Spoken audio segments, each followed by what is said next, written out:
Mesti bentah ban penslur bat ai mensim ya ke jingtre jong ka tnat pulit pyniaid kali hapo nong ba silong khamtam hakani ka ayom slap ka ayom liur ke bagi pulit pyniaid kali ke yang ban syau slap ki kam jongki ke bala penthut ha ke jingtre jongki nakliang Frank Yamaha Motor mendakasngi ka arpau terik ujeliu ki lej ban no synñiang ki raincoat kumbalai spa tylli syaka silong traffic police ha USP office ha ka bala priang sngubha deu ba Sylvester nong tenger Ubaderu USP Jongka East Castle Hill. As part of Jonganika Corporate Social Responsibility Initiative and Appreciation, the Shillong Traffic Police Department mentakani concrete efforts and endeavors in maintaining law and order in the city. We distribute kanika ignite rainwater radar suit, kadi 10,000 water resistant, high visibility, lightweight. The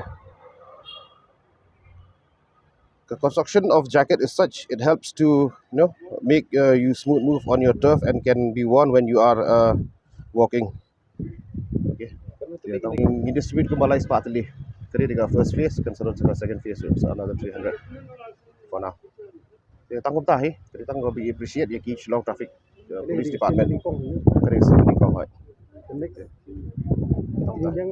Hang ingin seleb yang kasar ke second phase, when we are trying, but kan selong soon ni.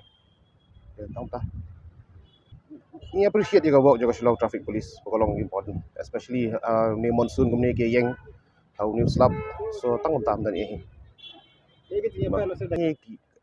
Quality wise ki kambahan niat, ketika company ka ignite, flap check online dulu, dan ka cost ka kam niat, kam niat, tanggup tahi.